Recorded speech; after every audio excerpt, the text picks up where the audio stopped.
The Samurse Experience. Welcome back to another episode of DT Overlanding. In April 2026, we set off on one of our most memorable adventures yet, a 17-day road trip from Bloemfontein all the way to the Kruger National Park. Our journey took us from the south of the Kruger at Berg-en-Dal through some of the park's most iconic camps, all the way up north to Punda Maria. Along the way, we covered 3,302 kilometers, stayed at 7 different camps, and experienced some truly unforgettable moments at one of the most beautiful places in South Africa. This video is part of a full Kruger road trip series, so make sure to follow along as we share each stage of the journey, from the camps and the routes to the sightings, the roads, and the memories we made along the way. And if you ask me if I would do it again, absolutely. I will be waiting in the car, ready to go. Our adventure started in Bloemfontein with one goal in mind: to explore as much of the Kruger National Park as possible. A trip like this takes a lot of planning. The routes, the camps, distances, fuel, food, timing. You try to think of everything, but even the best planning cannot prepare you for every moment. And the Kruger made sure we had more than a few surprises, from hippos getting a little too close for comfort to elephants making it very clear who owns the road. We definitely had our fair share of adrenaline-filled moments. One thing we learned very quickly in this journey was to manage expectations. The Kruger is without a doubt one of the most beautiful places we have ever visited. The wildlife, the landscapes, the atmosphere, it truly is special. But at the same time, it's very important to remember that this is still a SANParks reserve, and the experience can vary from camp to camp. Some camps were clearly better maintained and better managed than others.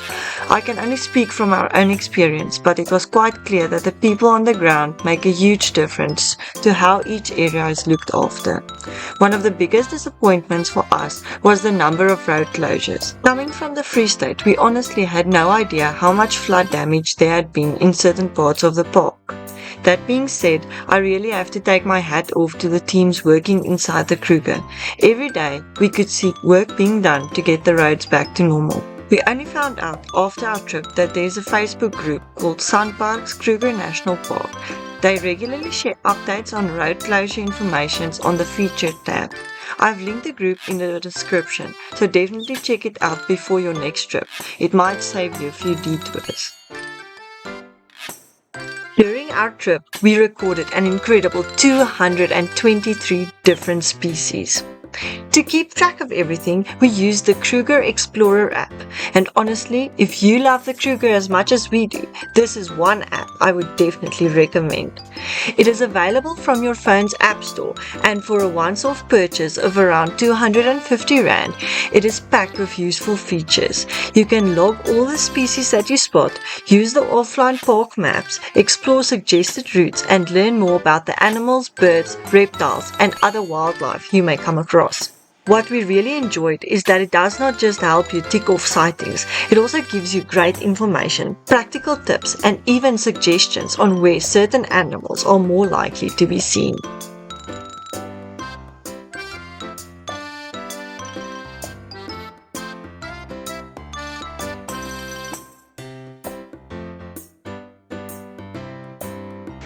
As we started our journey in the south of the park, we were really blessed with incredible weather. Hot afternoons, clear skies, and those perfect Kruger sunsets. But as we made our way further north towards Shingwedzi, Kruger reminded us that it can show you every season in just one trip. We experienced the heat, the wind, the rain, and everything in between. People often ask me which camp was my favorite, and honestly, that's such a difficult question to answer. Each camp has its own personality, its own atmosphere, and its own reason for being special. Berg-en-Dal was our very first real taste of the Kruger, and it did not take long to understand why so many people love this camp. After a hot day in the park, the swimming pool is an absolute winner. It's spacious, relaxing, and part of it's shaded, which means that it's the perfect place to cool down in those hot, warm afternoons. Be sure to check out our next video where we take a closer look at our stay at Berg-en-Dal, the camp itself, and the routes we drove, and of course, the wildlife we were lucky enough to see in the area. Crocodile Bridge was our next stop, and this camp has a completely different feel. It's small, simple, and incredibly convenient, sitting right in the southeastern corner of the Kruger, on the banks of the Crocodile River. What makes it so popular is not only is it easy access through the Crocodile Bridge gate, but also the fact that you are immediately close to some fantastic game viewing roads. It's the kind of camp where you arrive, settle in quickly, and then spend your time doing what Kruger is really all about, getting out there and exploring.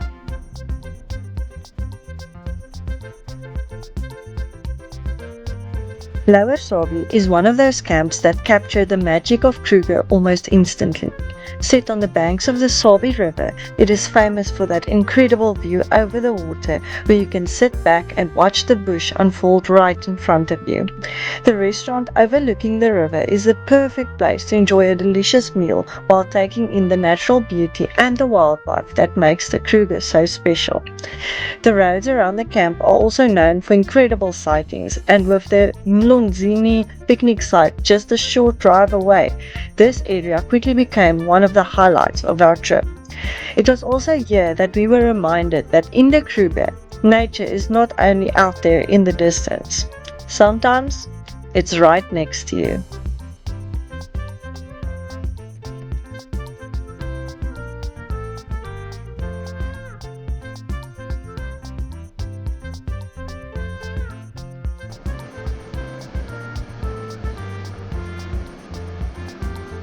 After leaving the river views of Lower Sabie behind, we made our way deeper into the central Kruger to one of the park's most popular camps, Satara.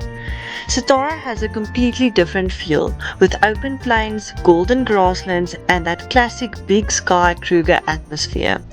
The area is well known for incredible wildlife, especially predators, and every drive feels like it could deliver something special. We also joined a guided sunset game drive from camp, and it became one of the highlights of our trip. We were blessed with amazing sightings of lions, hyena, rhino, and cheetah, but one of the most magical moments came right at the end. Crossing over the bridge back to camp, we were surrounded by what felt like millions of fireflies lighting up the night. Yo.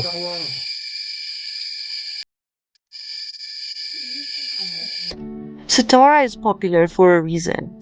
It has that wild central Kruger feeling, incredible roads nearby, and the sense that every drive could turn into something unforgettable.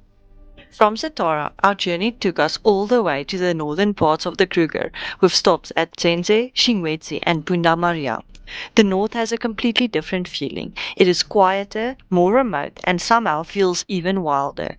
The landscapes start to change, the roads feel less busy, and the beauty of the Kruger begins to show itself in a different way.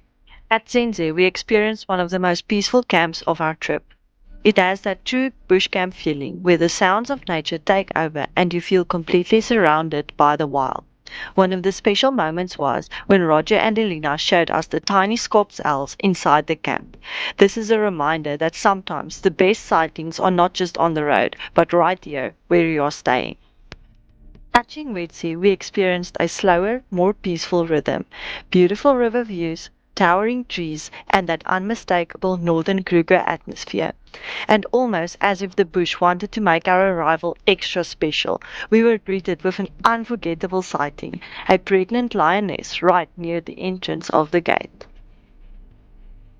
By the time we had reached Punda Maria, the weather had turned against us. With the wind and the rain making camp a little bit less appealing, we decided to swap out camping for a chalet, and honestly, that was the right call.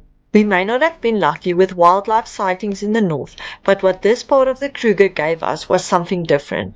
It gave us space, silence, and a reminder that Kruger is not only about the animals you see. Sometimes it's the feeling that you get being there.